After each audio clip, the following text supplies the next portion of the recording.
भानगढ़ किला, जहां शाम होते ही लोग गायब हो जाते हैं। सूर्यास्त होते ही यहां कोई भी एक पल के लिए भी रुकना नहीं चाहता है। पहाड़ों से घिरे इस किले को भूतों का गढ़ माना जाता है। राजस्थान के अलवर जिले की अरावली पर्वतमाला में स्थित भानगढ़ किले की दीवारें तक बोल उठती हैं। प्रशासन ने भी सूर्य के ढलते ही यहां लोगों के रुकने पर प्रतिबंध लगा दिया है। ये किला दिखने में जितना ही खूबसूरत है, उतना ही डरावना भी बन चुका है। 17वीं शताब्दी में बना यह किला प्राचीन और मध्यकालीन कला का एक नमूना माना जाता है। सूर्य उदय होने से पहले और सूर्य अस्त के बाद किसी को भी इस किले में रुकने की इजाजत नहीं है। भानगढ़ का यह किला चारों तरफ से पहाड़ों से घिरा है। इसके भूतिया किला बनने के पीछे एक बेहद दिलचस्प कहानी है। बताते हैं, किला बनवाने से पहले यह जमीन एक साधु की हुआ करती थी। राजा माधो सिंह ने जब किला बनवाने के लिए बालूनाथ तपस्वी से अनुमति मांगी तो उन्होंने एक शर्त रख दी। साधु ने शर्त रखी कि जब आप किले का निर्माण करें तो किले की छाया मेरे घर पर नहीं पड़नी चाहिए। लेकिन जब किले का निर्माण पूरा हुआ तो किले की छाया साधु के घर तक पहुंच गई।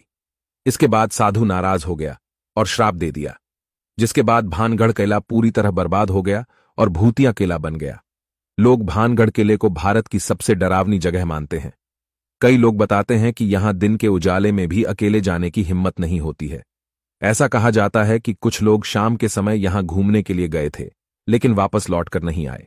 कुछ लोग किले में औरत के चिल्लाने, चूड़ियां तोड़ने और रोने की आवाजें सुनने का दावा करते हैं।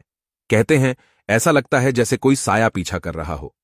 दिल्ली से करीब 300 किलोमीटर दूर स्थित यह किला किसी अनसुलझी पहेली से कम नहीं है।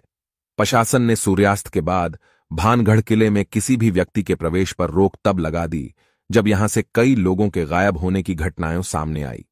यहां आने वाले विदेशी पर्यटक बहुत ज्यादा गायब होने लगे, जिसके चलते विदेशी पर्यटकों को यहां विशेष अनुमति अनिवार्य कर दी गई। भानगढ़ की एक खास बात और है, यहां किसी भी घर के ऊपर छत नहीं है। वहीं किले में प्राचीन द्वार, बाजार, हवेलियां, मंदिर, राजमहल, छतरियां आदि हैं। किले में घुसने के लिए 5 दरवाजे हैं। वैज्ञानिक भूतिया कहानियों को खारिज करते हैं, लेकिन गांव के लोग अभी भी इस किले को भूतिया मानते हैं। स्थानीय निवासियों का कहना है कि किले में ऐसा लगता है कि कोई पीछा कर रहा है और उन्हें पीछे से थप्पड़ मार रहा है। वहां से अजीब सी गंध भी आती है। यही वजह है कि सूर्यास्त के बाद दरवाजे बंद हो जाते हैं और किले में एंट्री बिल्कुल बैन हो जाती है। बालूनाथ का तपस्या स्थल अभी भी खंडहर अवस्था में मौजूद है। स्थानीय लोगों की भूतिया कहानियों में कितना सच है और कितना झूठ, इसका फिलहाल फैसला नहीं हो पाया है।